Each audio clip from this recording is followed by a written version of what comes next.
welcome. This is so cool to have so many people and especially to have a lot of social workers. We are grateful for everybody's time and to Maureen for helping us offer CEUs. Before I jump into my presentation, I just want to give a little information to the new folks and a reminder to our current partners what the We Honor Veterans Program and Hospice Veteran Partnership of Indiana are. There is a national program that's a collaboration of the National Hospice and Palliative Care Organization and the VA. We Honor Veterans is a collaboration between those two organizations, basically that acknowledges that hospices don't have the experience and training to specifically work and serve veterans at end of life. And the VA doesn't have our own hospice program. So in order to provide the best care for veterans and their families at end of life, it is really important that hospice agencies and other organizations that work with veterans at end of life and the VA collaborate and work together. And so we'll share this later, but the We Honor Veterans website is amazing. It's a plethora of resources. And then the Hospice Veteran Partnership of Indiana, which is where you are today, we are kind of like the local chapter. We are the local HVP, Hospice Veteran Partnership. So we meet quarterly, virtually, hoping to eventually get back to some in-person stuff. But we meet quarterly to try to answer questions, share resources, and make it easier for those of you who are out in the field to provide the best care to your veterans. And we are always taking recommendations and suggestions for topics and presentations. So that's just a little background on who we are and why we're here.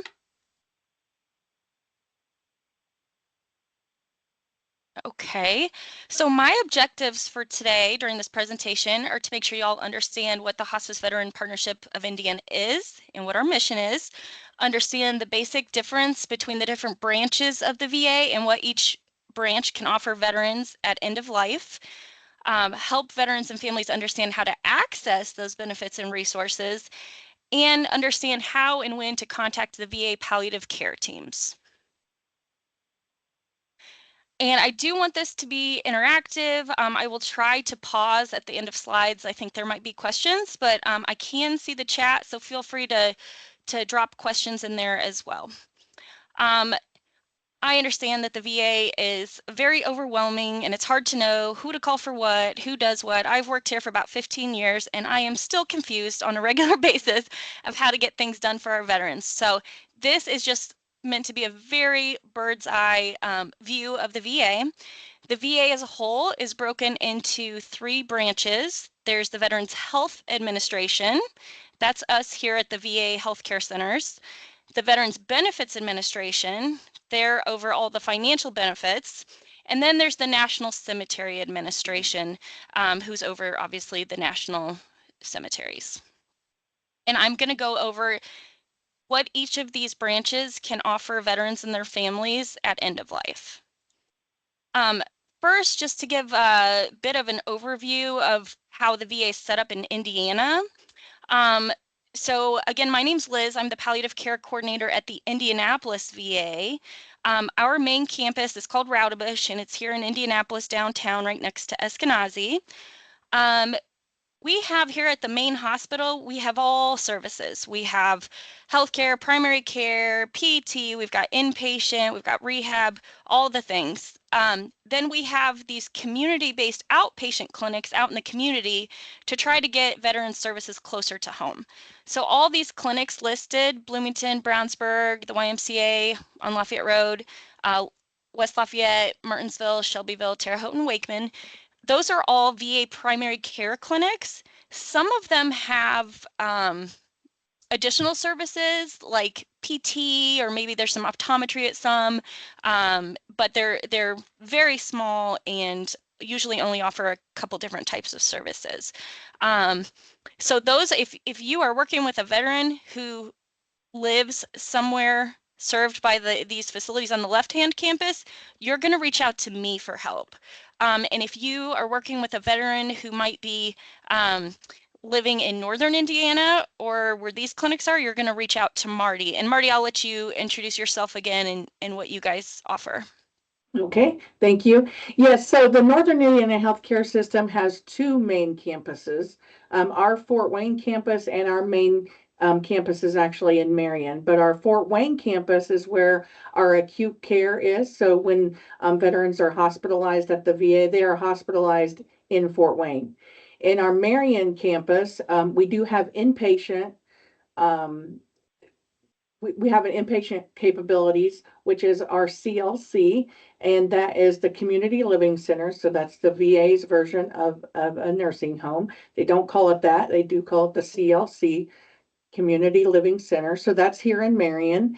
And on in that CLC, we have a hospice palliative unit. We have a Jerry Psych unit, that which is a locked unit, and an Alzheimer's dementia unit, also a locked unit. And then we have a rehab to home unit, and the rehab to home unit and the hospice palliative unit are unlocked units.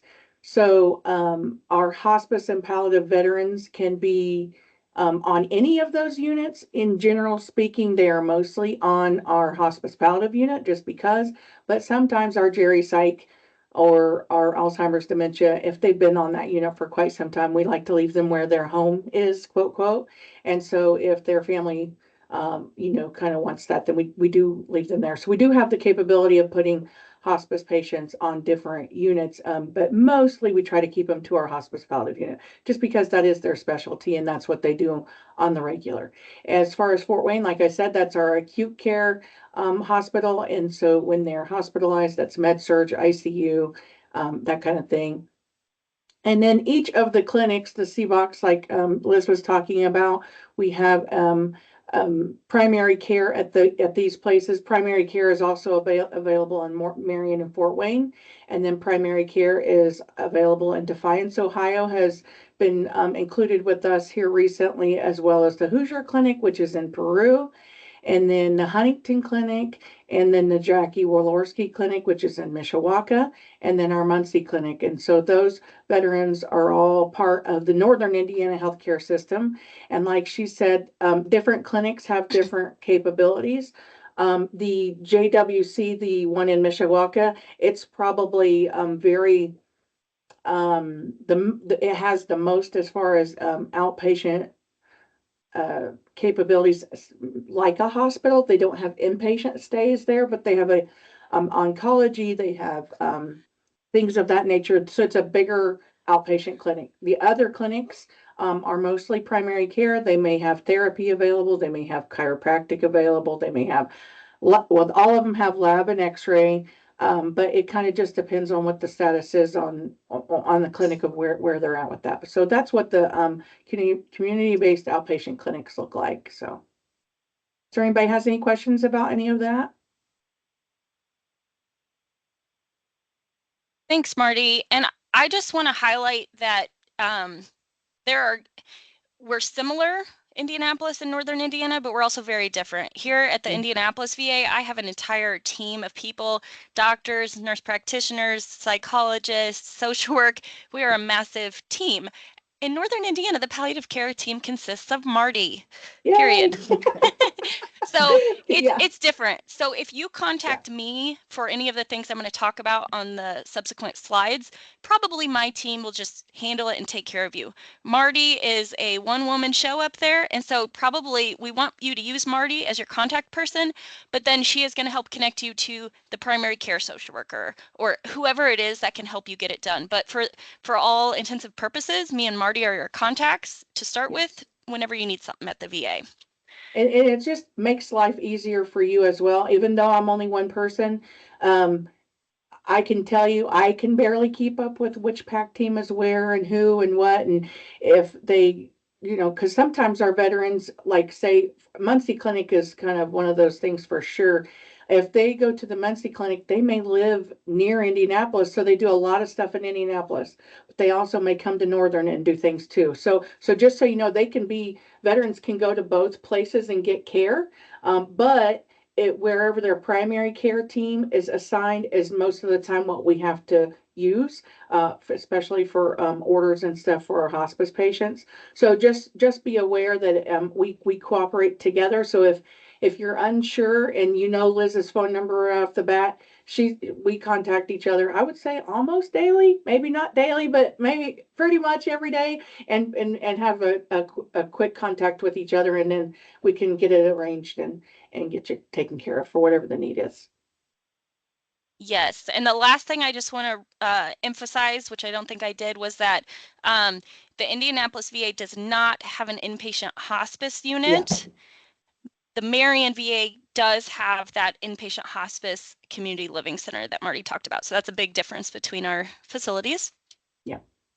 Moving on to the next slide. Maybe. There we go. So the goal of today's presentation is to help hospice agencies understand that there are a lot of really cool benefits and services that veterans can get from the VA, even if they're on hospice. So the first thing I want to talk about is prosthetics items. We do count on hospice to provide all the normal DME that they provide to patients on hospice. Um, Anything that you would provide for any other patient, you should still provide for a veteran. But I have found in my experience, and I think Marty has as well, that the VA can sometimes provide things that hospices are unable to provide. So some items that have like come up in my practice that I've noticed that have been helpful for hospice patients. I'll just start here on the left. We found quite a few items that are useful for veterans with memory care challenges. The VA prosthetics department can provide door, bed, and chair alarms. We can provide timed and locked pill boxes, activity vests, which are literally what it sounds like, a vest they put on. It has different textures and similar to something like a toy you might buy for an infant that has like, you know, the crackly and the different things, zippers. Those are very cool. We also have emergency call buttons. There are some, we have different options for that. None of them require a monthly fee. So we can send the kind that go through a landline or a cell phone. I believe we also have the buttons like that can sense if if a person has fallen, and will automatically call them. And then if they don't get a response, they'll call 911. Katie, you have a question? I was just going to ask if we can refer to the hospice inpatient unit up in Marion and how that Yes. process works. Um, the answer is yes to your question. And it is a process for sure. But yes, so what I do is you let me know, and then it kind of starts from there. And then the the issue most oftentimes, and I'm going to be very honest with you, the issue most of the time is that we don't have very many beds available. The hospice palliative unit has 20 beds available itself, and so oftentimes they're full. Now, that doesn't mean to not apply. Definitely, if it's right, it's right. Um, so I work with my admission coordinator here in her name is Stacy Fox. And so me and her work together, and then it goes on from there with primary care and all. It's a conglomerate of pieces and parts, and so we make that happen in that way. So there's some uh, directives that go along with that as far as like what's required, COVID tests prior. Um, I can't even tell you all the requirements because she Stacy takes care of all that for me. But you can start with me for sure, and then I'll get the ball rolling. Like I said, though, the most of the issue comes along is that we don't have a bed available. But like I said, happens, and it's happened before, and it's happened several times since I've been here that we've been able to. Just a caveat, just so you know what happens when a veteran comes into our facility. The VA does not allow hospice companies to come in here and see the veteran as far as like clinically. Obviously, you could come in and see your friend. But so you are, once they're here, you would discharge them and then they would be with our VA care. But please don't take that as oh, don't come to us, because we definitely would love to. And there are certain requirements as well that go along with that. So there's probably a lot more I could tell you on that, but it is a process for sure. Yeah, perfect. I don't want to take too much time. That was super helpful. Thank you. Yeah, no problem. And actually, just really quick, because you did that. Jacqueline Laughlin asked a question in the chat, and she said, "Are there counties in the Far East that utilize Chicago? We are out of Lafayette, and at times have folks up in some of those counties in the region. And I was thinking we always get referred to Chicago, but maybe that's changed.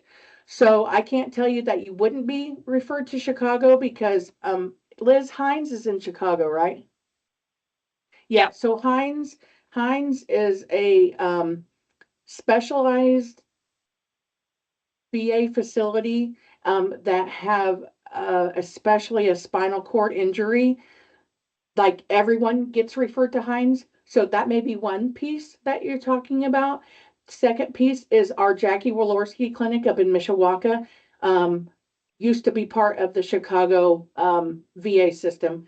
They were merged with our Northern Indiana healthcare system. Not sure how many years ago, but within the last 5 to 10 years. Forgive me on times because I don't know, but I just know it's a semi recently that that's a part of us.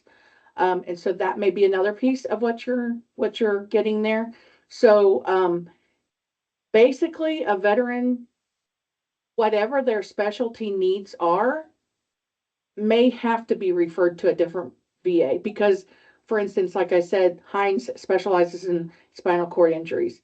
Um, Ann Arbor and Indianapolis both have more availability for oncology than we do. We have oncology, but they have like a bigger, broader piece. So that happens a lot too. So I'm not really sure specifically what you were talking to, Jacqueline, but if you have any questions, I can try to help with that.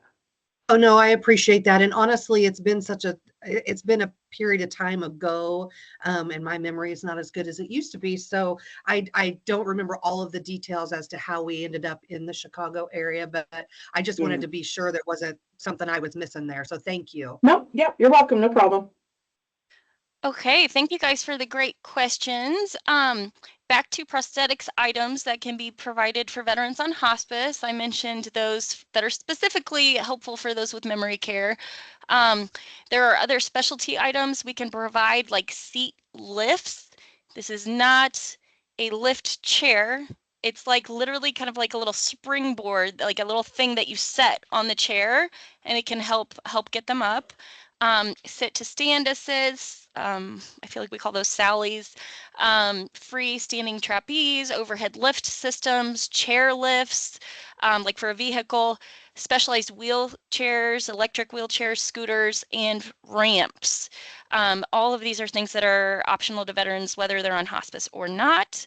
I tried to drill down our prosthetics department on how quickly these items can be provided since time is of the essence in most of these cases.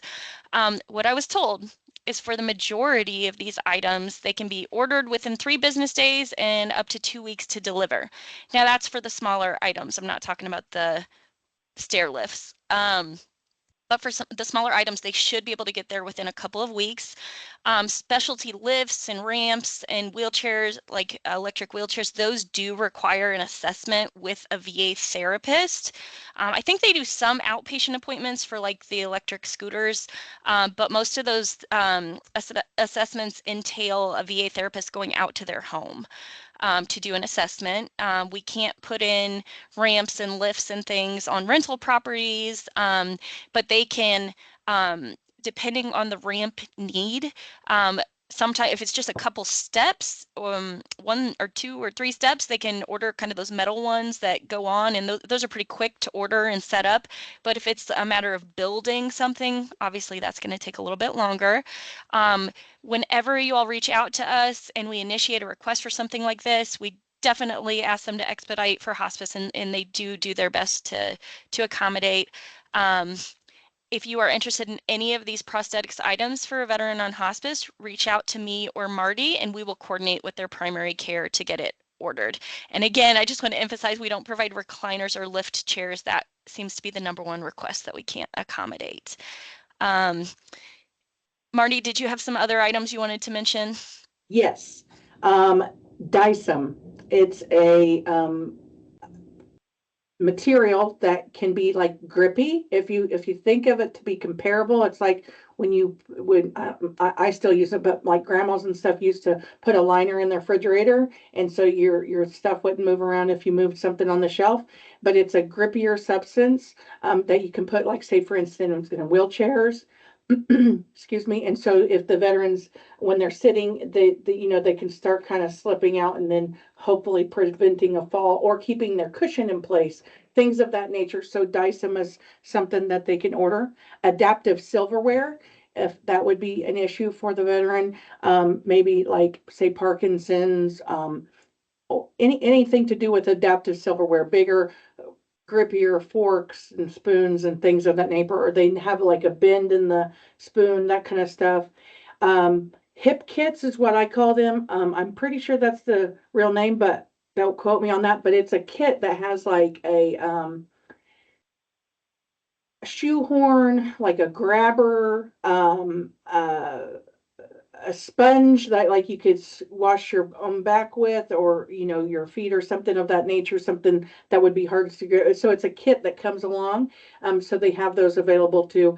The other thing I learned the other day, we cannot do this for our inpatients here, but we can do it for outpatients, and that is a DNR bracelet that says that they're do not resuscitate, or I think possibly a necklace, but I know for sure the bracelet is what I read. So that's something that I just learned about the other day.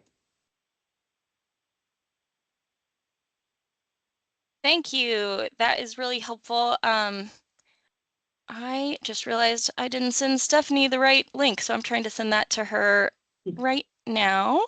Sorry for the delay. Okay, so I'm going to go really fast through these slides, and I apologize for that, and I will stay on at the end if people have specific questions about these items. Marty, would you mind just going over really briefly the healthcare eligibility, so I can make sure I got Stephanie the right link? Absolutely.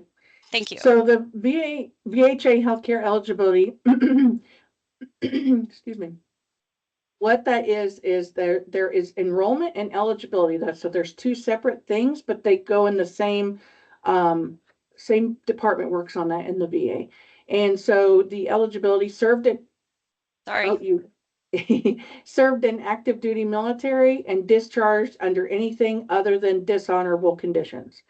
If the enlisted is after September 7th of 1980 or entered active duty after October 16th, 1981, you must have served 24 continuous months or the full period for which you were called to active duty. Exceptions include POW status, medically separated, toxic exposure, etc. Reservists are National Guard members called to active duty by federal order. Expanded eligibility for post 9/11 combat veterans. Oh, so okay, I'm reading as I'm a robot here. Sorry. So there are certain acts that have been approved, and so like the PACT Act, you've probably heard of the Mission Act. There's all kinds of different acts that have been out there, and those provide specific to certain timelines, certain conditions that are seen, and that gives them an extra eligibility, eligibility way to be considered for eligibility for VA healthcare. And then also the veterans may be subject to income thresholds based on appropriate funding decisions.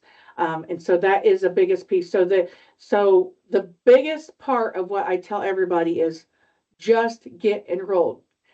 I know there's a lot of older, especially veterans, where they say, oh, I don't need that. I didn't, save that care for the guys that, for instance, lost their legs or lost their arm or something of that nature. That's for them. That is, VA healthcare is for every veteran that is eligible for it. And you never know if you're eligible or not. It's always better to apply. So if they have not, if you can talk them into it in any way, there are benefits available just based on being a veteran, whether or not they served in combat, whether or not they served at a certain time period. Just know that it's best to be enrolled, because that's the biggest stoppage. And there's a form that goes along with that, which is this right here, this slide is talking about where it's talking about the Veterans Health Administration enrollment. Yes. So you could, oh, go ahead, Sorry, Liz. Marty. I am in the clear, so I could Okay, take you're back good. over. Okay, Yes, thank go ahead. you. Sorry about that. No I problem. appreciate you. Yeah. So like Marty said, getting enrolled is the first hurdle. We want to make that easy for our veterans at end of life. So yes, you can go online or you can do it in person, but the easiest and fastest way to get a patient enrolled would be to do so through Marty or myself. All we need is their military discharge paperwork. There's a link there to request one if they can't find it, in their enrollment form. So if a hospice staff or community agency can help the veterans fill those out and get those to us, that will save massive amounts of time. And we can, anytime you have a question about enrollment, just reach out to us. If you have a veteran on hospice, they may still be doing a lot of things at the VA. So you may be helping patients who used to remember how to reorder their medications easily, who are having trouble with that. There may be times that hospice needs to call the VA. Here are the main phone numbers, kind of like the start of the phone tree. If you need anything. For Indianapolis, you can call our Patient Response Center. For Marion and Fort Wayne, there's the number to the operator, and you can just start and ask for whatever clinic or program you need. And then here's the phone numbers for the pharmacy. A lot of veterans who are on hospice are still getting quite a few medications through the VA pharmacy. Here's the slide I want to spend the most time on and really highlight these things. These are Veterans Health Administration funded services for veterans, whether they're on hospice or not. I put if they're on hospice at the top, but they're for anyone. So I'm just going to go through these one by one. If you have a veterans on hospice and they don't have a payer source for hospice, if you're trying to enroll someone, if they are enrolled in VA healthcare, VA can pay for hospice if there's no other payer source. So you should never need to take a veteran on for charity or anything like that. Reach out to us if you've got a veteran and you don't know how they're going to pay for hospice. VA can provide a significant amount of home health aid hours on top of what hospice is provided. This is probably like the most helpful benefit that I've found for veterans who are out there on hospice. They have to be enrolled and have a primary care doctor. If they don't, we'll work through that with you first. But VA can set up home health aid hours to supplement what hospice is doing. So hospice has to be maxing out what they can provide, whether that's 2 to 7 days a week. You all need to be maxing out what you can do.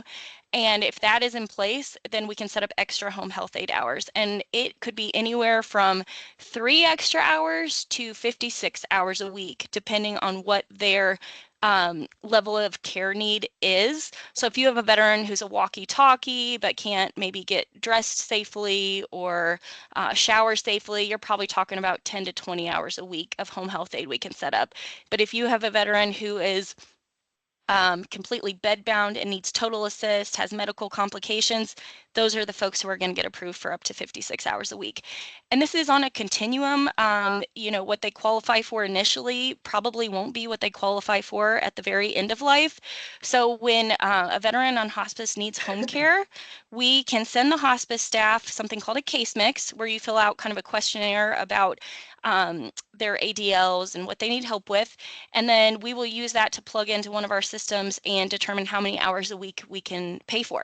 So if a veteran qualifies for 15 hours a week, but then a month later they're no longer able to walk, and that's a change, we want you to refill out that case mix, send it back to us, and we will get them approved for more hours. We want to stay in touch and increase that number of hours as much as we can. There's no limit to the number of times that we can reassess for that.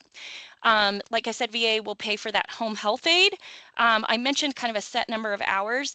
That number of hours has to be split. The family decides how many of those hours they want used as a home health aid versus an in-home respite worker. So say they get 30 hours a week, they can do 15 hours of respite and 15 of home health aid, or they can do 30 of one or the other, however they want to do that.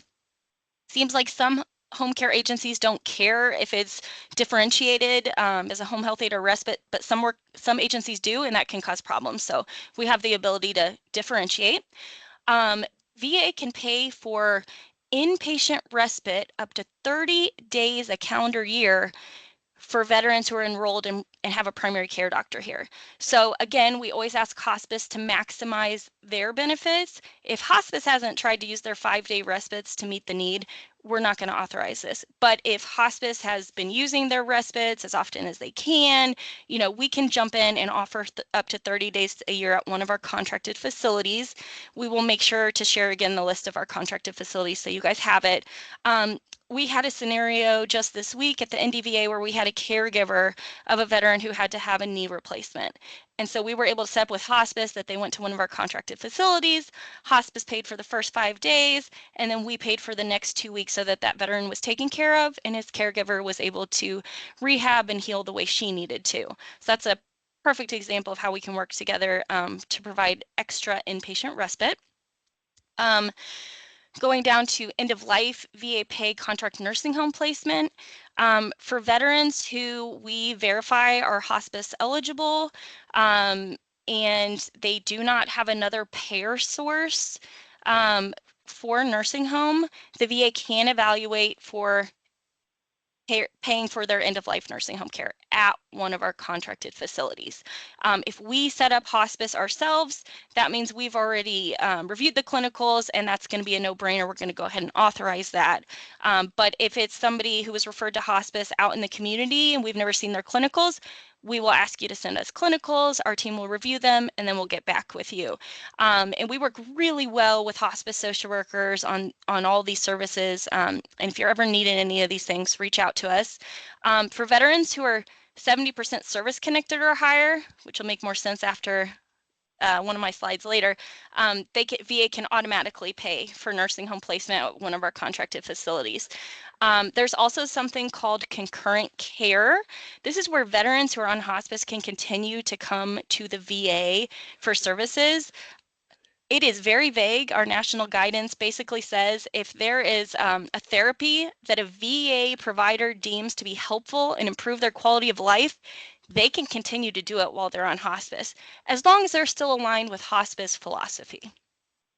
Lots of gray room there. So lots of patients come in for palliative chemo and oncology. But if you ever have a patient, a veteran who's on service with you, please don't tell them you need to cancel all of this because you're on hospice now. Reach out to us and see if it's something that they can continue while they're on hospice. We want them to continue to get every benefit possible that they've earned from their service. Marty, I have 7 minutes to get through all my slides, but I definitely don't want to ignore you. Do you have something you want to add to this? I just want to make sure that we're addressing the new directive with the contract nursing home, day 1, day 5, 5-day respite. Yeah, I think what you're saying is a new directive just passed in January, and those VA end of life nursing home contracts, those are exception contracts. The VA is not mandated to pay for nursing home care for those veterans. We are mandated to pay for nursing home care if they're 70% disabled from their time in the service or higher. Previously, we were able to do these end-of-life VA contracts anytime, but we have new mandates saying that if a veteran is already at a nursing home under any payer source other than the VA, we cannot flip them to a VA end-of-life exception contract. So if a veteran is at home or in an outside hospital or at a VA pay respite at a nursing home, we can still do these end-of-life contracts. But if a veteran is at a nursing home already under a hospice respite, or if they're at a nursing home under a Medicare rehab stay, we cannot evaluate and flip them to a VA end-of-life contract. It is causing lots of problems. Keep reaching out to us. We will work through these one at a time with you. Sometimes veterans have to go home and figure out if they can make it at home, and then we can evaluate. Sometimes we have the option to flip to a VA respite in the facility. If there's a caregiver, it's very complicated. Probably deserves its own hour to touch on that. But thank you, Marty, for reminding me of that. VA can also, and I will stay on at the end of the call to answer any questions. Adult daycare can be paid for by the VA. We have mental health support. We have specialized mental health support in moral injury, psychologists that specialize in PTSD and trauma-related things that can come out at end of life. Don't hesitate to take advantage of us for that. And then we have the Caregiver Support Program, which Stephanie will be talking about momentarily. So everything I have talked about so far is related to the health care, the Veterans Health Administration. So all the things I've talked about so far, reach out to me and Marty. We're your people to help get your patients connected to those things. Now I'm flipping to the next branch of the government, which is the Veterans Benefits Administration. They are in charge of all financial benefits. And I'll go into some different types of benefits that folks might be asking about. I am not a Veterans Benefits Administration expert, despite my 15 years of learning about this stuff. You will Yeah. not become a VBA expert. There is no problem with that.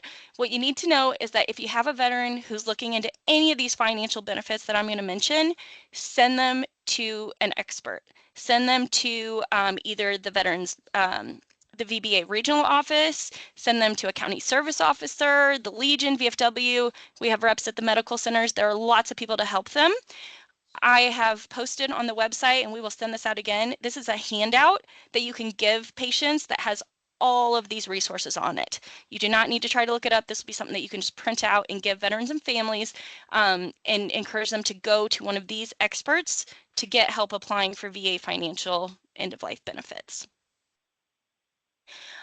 Some examples of VA financial benefits that you might be asked about. There's something called a service-connected disability. That's a disability that was a direct consequence of their time in the service. So those can be mental health related, those can be physical. Veterans can be service connected from anywhere from 0 to 100%. And those percentages are associated with different amounts of tax-free income that they get each month. There is also something called a non-service connected pension, which is a monthly income for veterans who are over 65, served during wartime, and are under a certain income. So this pension can bring their annual income up to about $1,600 a month. So like if they're getting, I'm not good at math, but if they're getting $800 a month Social Security, this might be able to take their monthly income up to 14 or 1,600 a month, something like that. Aid and attendance is an extra monthly amount that veterans can get if they are homebound and needing assistance with ADLs. So if a veteran is already service connected or getting a non-service connected pension, they can also apply for this aid and attendance extra income that can help pay for additional help in the home. It can be put towards assisted living, that kinds of thing. There are a lot of really wonderful benefits out there for surviving spouses or dependents of veterans. If a veteran was getting a service-connected disability check each month, their spouse may be eligible for the dependency and indemnity compensation, the DIC benefit. There are lots of criteria. Not all spouses are eligible for it, but some are. And then there's the survivor pension, which is for those who are getting the non-service connected pension. Their spouses may be eligible for a small monthly income as well. You ever have a veteran with a surviving spouse, please encourage them to go talk to one of the VBA benefits experts to determine if they're eligible for this. I would encourage every single surviving spouse to try to apply for one of these. There is a burial allowance that, again, some veterans, notice I'm being vague because it's very confusing. Some veterans are eligible for a burial allowance. If you died of a service-related injury, you can get up to $2,000 to put towards your allowance. But if it's a non-service connected related death, it's a little bit less. You have 2 years to apply for this benefit. There's lots of little financial benefits as well. Like if you go to a private cemetery, you can get a small stipend to put towards headstones or markers if you don't get the VA headstone or marker that exists. But there are just lots of great things, and I'm going over this too fast, but again, encourage families to apply for this. VA doesn't pay for funerals, but there are some financial benefits that can help offset the cost a little bit. There's something called the Gerald's Law Act, which I'll be presenting on at future meetings, hopefully. Currently, the majority of veterans are not eligible for this burial allotment, and it depends where they pass away if they're eligible or not. And so the Gerald's Law Act is an attempt to expand that and make sure more veterans can access that benefit. Very unclear how it's going to be implemented, though, so I'm not going to go into more detail because I don't have it. There's also quite a few VA life insurance programs. You can encourage families to go to this website. There's about 5 different life insurance programs, and they can go on here and see if any of them apply and if they're eligible for any of those. Anytime you're working with a veteran on anything related to a benefit, make sure you mark it as please expedite, veteran enrolled in hospice. Those things do make a difference. VA has a lot of really wonderful memorial items. Families can get, of course, at services, they can request military funeral honors. Every family is entitled to an American flag. There are headstones, markers, medallions, and presidential memorial certificates. Really, some really nice memorial items. There is also a new benefit that if a veteran does not choose burial in a national cemetery, their families can apply for this really beautiful wooden urn that has their branch on it, or they can get this this plaque. The National Cemetery is the third and last branch of the government that of the VA that I'm going to talk about. Many veterans are eligible for free burial in a national cemetery. If they're eligible for health care here, if we're working together already, 99.9% of those are going to be eligible for the free burial in the cemetery. They can't have had a dishonorable discharge. Veterans, surviving spouses and dependents are also eligible for free burial in the national cemetery. If the spouse passes away first, they can be laid to rest there with the plan for the veteran to join them.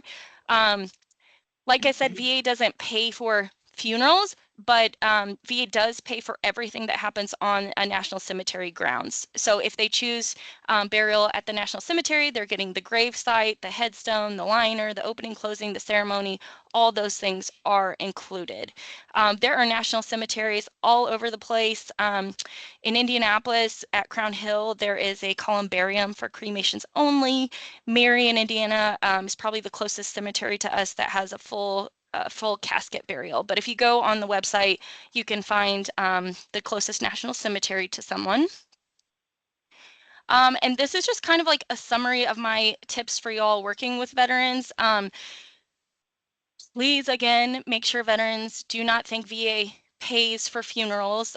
We've had a lot of families come to us like with the expectation that VA was just going to cover everything, and that's not true.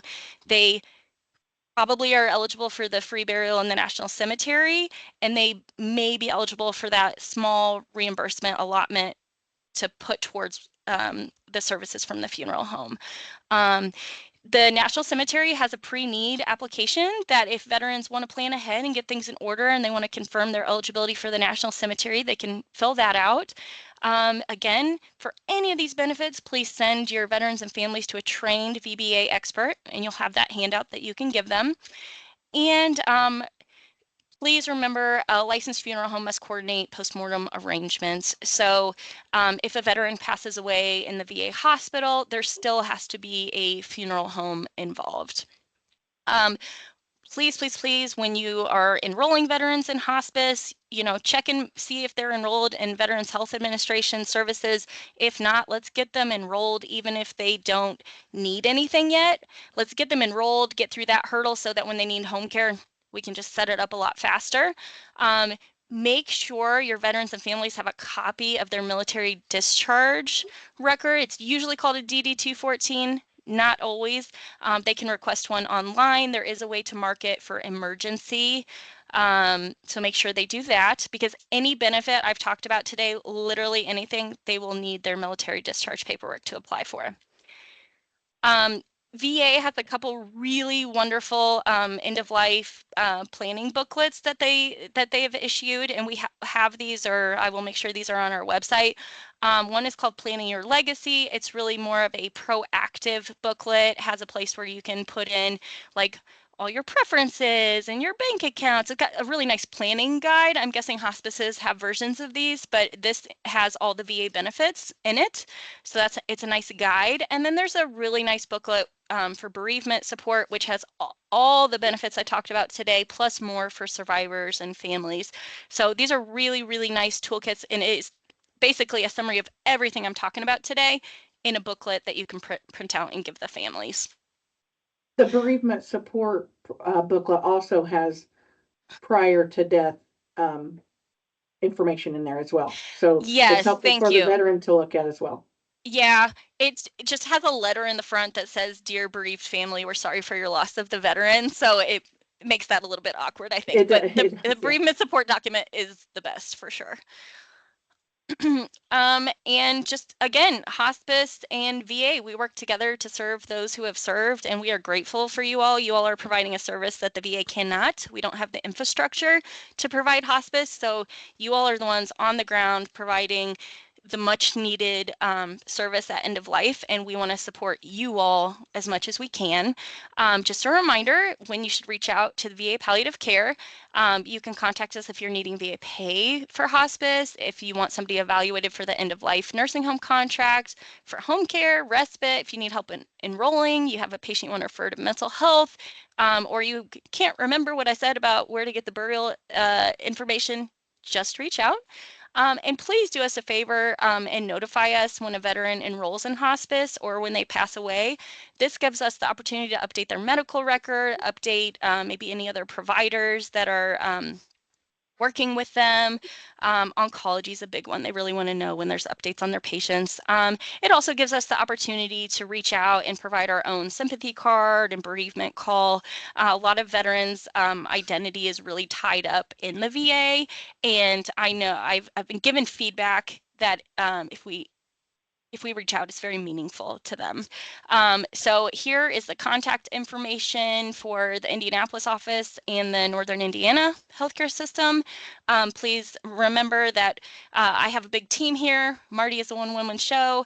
If you need any of these things that I've talked about for Indianapolis, you can either talk to me or our nurse navigator, Champagne, who many of you already probably know. And I'm sorry I went over on time. Stephanie, are you on here now? Yes. Okay, and again, I will stay on and answer any questions folks might have. But next, we are going to move into talking about the VA Caregiver Support Program. And presenting today is going to be Stephanie Duran. She is an LCSW working here as the Caregiver Support Program Manager. Stephanie earned her bachelor's in social work from St. Mary's College in Notre Dame, Indiana, and she went on for her master's degree in social work from Loyola University in Chicago, where she graduated in 2008. Stephanie started her federal service in 2018, where she spent 3 years working as a social worker. I'm going to say this wrong, at the Minot Air Force Base in Minot, North Dakota. Minot, dang it. Well, I love this line. While working in the Arctic tundra, Stephanie spent her first year as an embedded mental health provider in a Missile Security Forces squadron, and the latter part of her time working with active duty members and their families as a treatment manager in the Family Advocacy Program. She came to the VA in 2021 and now works as the program manager for the Caregiver Support Program. So thank you so much, Stephanie, for being here. And with that, I'm going to stop sharing, so hopefully you can. Can you see my slides? Yes. Okay. All right. Hello, I'm Stephanie. As Liz said, I'm the program manager for the Caregiver Support Program here in Indianapolis. And it's my pleasure today to go over an overview of the Caregiver Support Program. So just a little bit of history. In late 2007, as military operations in Afghanistan and Iraq progressed, the provision of services and supports to family caregivers of veterans seriously injured in these conflicts moved to the forefront.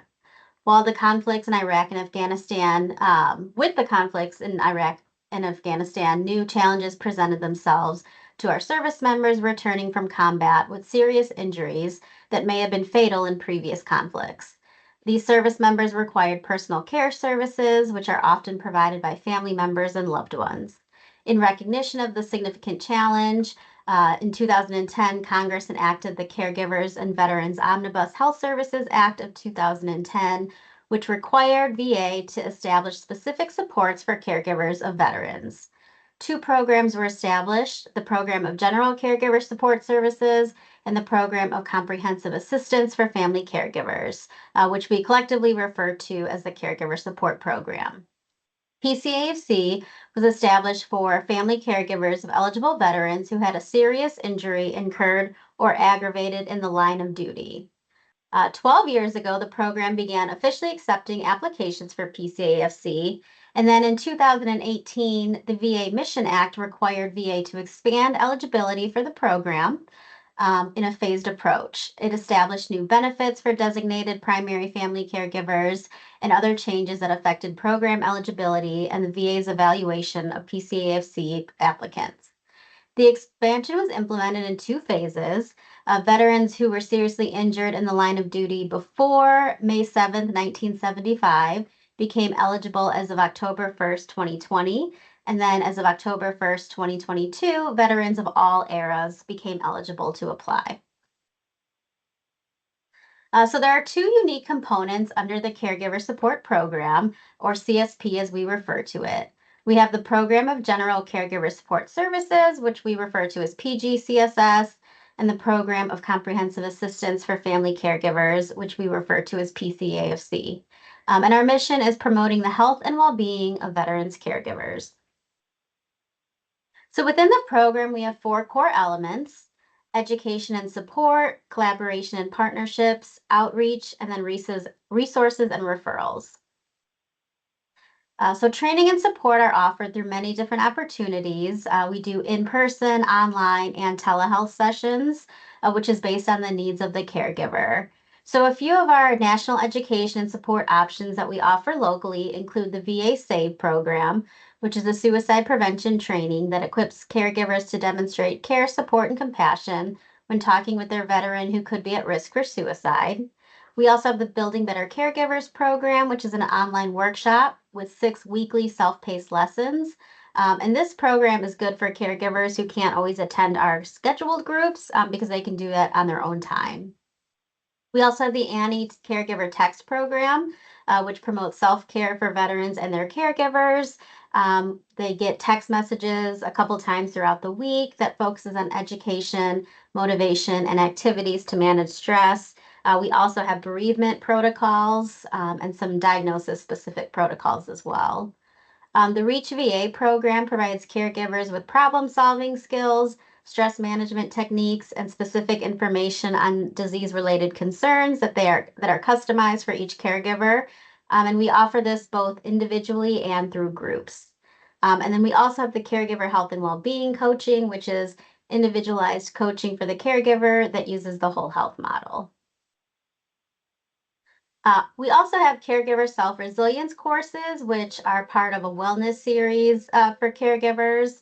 The Caregivers First program is a caregiver skills training program with the goal of connecting caregivers with each other and also to resources both within the VA and outside of the VA. We also have peer support mentoring, which connects caregivers to a peer who has experienced similar challenges and situations in order to provide additional support and guidance along the caregiver journey. So additional programming that we do that's unique to Indianapolis, we do both in-person and virtual support groups. We have our RN does a skills training group. We have a book club, we have bingo. Those are more for self-care, they're not clinical. We have a dementia education series. We do presentations on advanced directives. We have caregiver mindfulness, cultivating your identity outside of caregiving, laughter as a whole health practice. We do presentations on veterans benefits. And then we also do art therapy in collaboration with our rec therapy department. Additionally, we offer respite to our caregivers. So respite can be a tough resource for caregivers to accept, but it's very important. Respite promotes balance, allowing caregivers to take a temporary break from their caregiving responsibilities. As Liz talked about in her presentation, respite is available to all enrolled veterans. However, caregivers in the PCAFC program are actually typically eligible for more than 30 days of respite if medically and clinically appropriate. We offer respite in a variety of ways. It can be in-home, it can be in facility if medically appropriate. We also utilize adult day treatment as a respite option for our caregivers as well. So additionally, a new service to address caregivers' mental health needs was added this year. The Clinical Resource Hub is offered to caregivers participating in the PCAFC program. CSP partnered with the Office of Mental Health and Suicide Prevention and Clinical Resource Hubs to offer individual and couples counseling to caregivers and their veterans. The focus is on the unique mental health needs of caregivers in the same way that the VA specializes in the unique mental health needs of veterans. The third core component of our program is resources and referrals. These resources, education, and services are available for all caregivers enrolled in either component of the program, so either the general or the comprehensive program. Our teams help caregivers get connected to the right services and support, whether that be at their VA or in the community. We want to be sure that caregivers and families have awareness and connection to the resources available that best meet their specific needs. CSP staff work firsthand with caregivers to connect them with CSP, VA, community, and partner resources.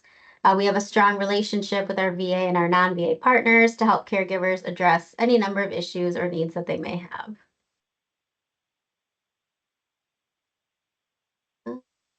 We also have legal and financial planning services available for caregivers enrolled in PCAFC. So through this contract, eligible participants are afforded access to licensed attorneys and certified financial counselors, which are available to provide expert-led consultative financial planning and legal services relating to the needs of the injured veterans and their caregivers. To complement the comprehensive support, primary family caregivers can also benefit from the legal and financial web-based educational tools. These resources are designed to enhance the caregiving experience, equipping primary family caregivers with valuable knowledge and resources. And finally, but equally important, we have the Caregiver Support Line, which is a toll-free number for caregivers, family members, friends, veterans, and community partners to contact for information related to caregiving and available support services. The CSL is available Monday through Friday, 8 a.m. to 10 p.m. Eastern, and Saturdays from 8 to 5. The CSL is staffed by VA professional staff, and information on caregiver support services, counseling, and educational services is provided, as well as they will oftentimes link whoever's calling to the local caregiver support program. So PGCSS is the core of VA's caregiver support program. The program provides peer support, mentoring, skills training, coaching, telephone support, online programs, and referrals to available resources to caregivers of veterans. The veteran must be enrolled in the VA healthcare and be receiving assistance from a caregiver in order for the caregiver to participate. PCAFC offers the same services along with the enhanced clinical support and services for caregivers of eligible veterans who have a serious injury or illness and require in-person personal care services, among other requirements. So CSP provides services to caregivers of veterans of all eras enrolled in VA healthcare. So we'll talk about the program of General Caregiver Support Services first, which is also known as PGCSS. So the mission of PGCSS is to serve caregivers with respect and service excellence through a wide range of support, education, and tools that empower them to care for themselves and their veterans. So caregivers who participate in PGCSS we refer to as general caregivers. This is someone who provides personal care services to a veteran who is enrolled in VA healthcare, who either needs assistance with one or more activities of daily living or needs supervision or protection based on symptoms or residuals of neurological care or other impairment or injury. The general caregiver does not have to be a relative or live with the veteran. So there's no formal application process to enroll in the general program. So to enroll in the general program, the veteran or caregiver can contact us here locally, and we will complete an intake with them. And then The veteran does need to be in agreement to receive care from their caregiver, as the caregiver will be listed in their health record. And then we enroll the caregiver, and they're able to begin to utilize the supports and services offered. So now PCAFC, which is known as our comprehensive program, and this program, the caregivers are able to participate in all of the services that we offer. But in addition to that, they receive a monthly stipend for caring for their veteran. So there's a few different ways in which the veteran and caregiver can apply.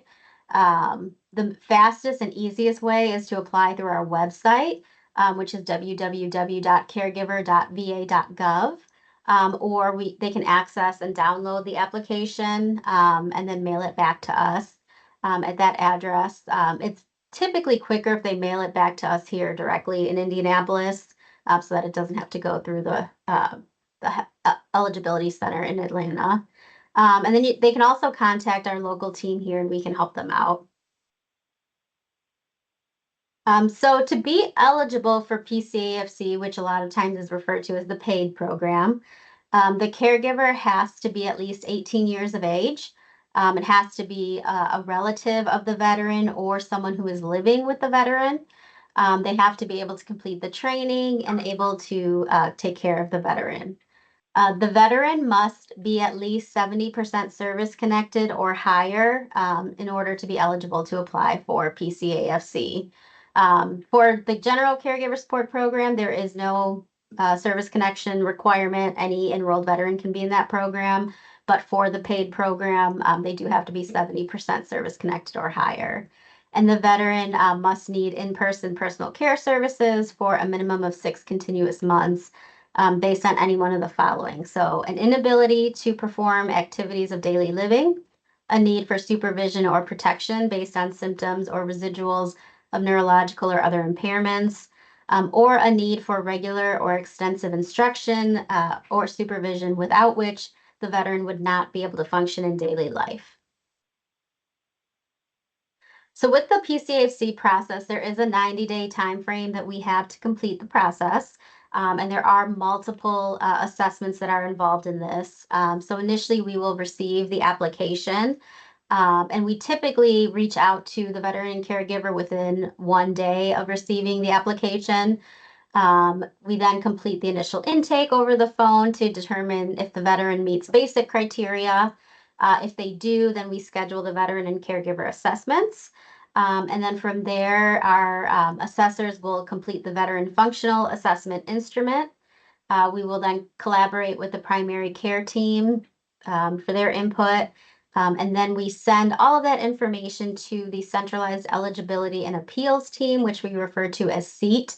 And they are a VISN level, which is the region multidisciplinary team. So they are actually the ones who render all of the decisions. So here locally, we complete all the assessments and we're the ones working with the veterans and the caregivers. However, we do not make the decision about whether someone is approved or not for this program. That goes to the SEAT team. So if a caregiver is initially approved, then they will have to do a caregiver training, which is a quick online module. And then we do a home care assessment, in which we go out to the home to make sure everything is safe. And then we submit all that back to the SEAT and they make a final decision. If the veteran and caregiver are denied, there is an appeal process that they can initiate either through our patient advocate's office or through the Veteran Board of Appeals. So as I said, PCAFC offers all the same education and training services as the general program. However, there are some added benefits. So their PCAFC caregivers are eligible for virtual psychotherapy. They are eligible for the enhanced respite offerings. They are eligible for beneficiary travel when they're traveling with the veteran for appointments. They also receive that monthly stipend. They have access to health care through CHAMP VA if they're eligible, which is the civilian health insurance program through the VA. They're also eligible for the financial planning and legal services. And in order to remain in the program, the veteran and caregiver have to complete quarterly wellness visits with a minimum of 1 a year has to be completed in the home. So veterans and caregivers who disagree with the VA decision under PCAFC can appeal or request a VHA review of the decision. And like I said, that process is done through our patient advocate here or the Veteran Board of Appeals. So there's a lot of information on our website. So it's www.caregiver.va.gov, and it has a lot of information on the programs as well as review and appeal options. So we've covered a lot today, and pretty much everything that I've talked about is also available through our website. So as we wrap up, I wanted to share how to find some of these resources and to learn more about our amazing program. So the national website, like I said, is www.caregiver.va.gov. There's program information. You can also find your local CSP team leads and coordinators with the zip code-based coordinator locator. You can also contact the caregiver support line for more information. And there's also a lot of different resources on there as well as the application link. So this is our team here in Indy. We have 11 staff who are serving our veterans and their caregivers. And just some statistics. This was updated on the 14th. We have currently 237 caregivers enrolled in our general caregiver support program. We have 456 caregiver and veterans enrolled in our PCAFC program. We currently have 149 applications in process. And on average, we are doing 111 wellness visits a month. So far this year, we received 280 new PCAFC applications and have newly enrolled 62 veteran and caregivers. So that's the end of my presentation. I hope this has been helpful for you. As I said, here's the information for our website and as well as our caregiver support line. And then that is our local phone number as well. Wow, that was a lot of information, and you sound very busy. So thank you for coming to present today. Does anybody have questions for Stephanie? She has provided a lot of handouts and literature, things that she presented today. We will be posting on our website. There will be a post from today, and it'll include all the resources that she shared and I've shared as well. But any questions for her?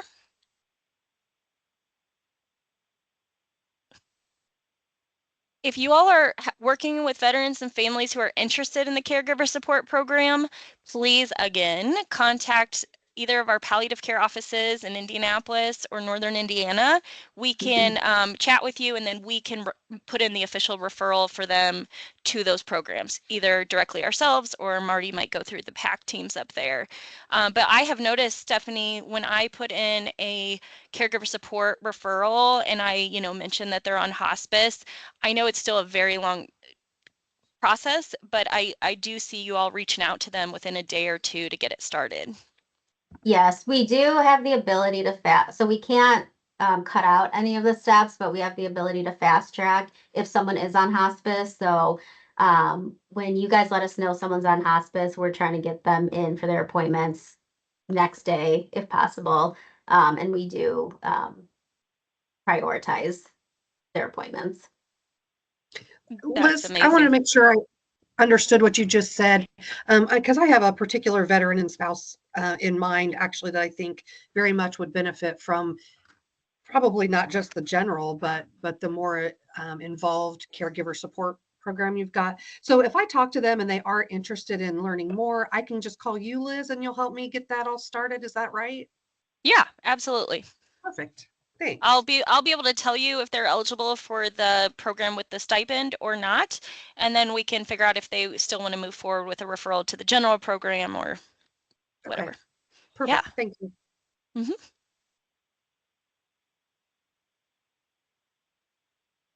Any other questions? I just have one question about getting them enrolled if they're not already enrolled in the VA. is that a quick process? Like, or if they can't even get out of their house to do that, how quick and what are those options? So if they need to enroll in the VA, the fastest way to do that would be by contacting Marty or myself. We will make sure you know what documents we need, which is the military discharge paperwork and the application for enrollment, the 1010EZ. And then if hospice staff are able to get in the home and help the families fill those out and send them back to us, I don't want to brag, but we work really well with our enrollment team, our health benefits department here at the VA. And when they know a patient's on hospice, I am going to say that we can get them enrolled once we have those papers within 1 to 3 business days. I mean, it takes Same a at lot of, Northern. okay. So the biggest hurdle is getting those documents filled out, which is very hard when people are overwhelmed at end of life. So hospice are essential to that process, I would say.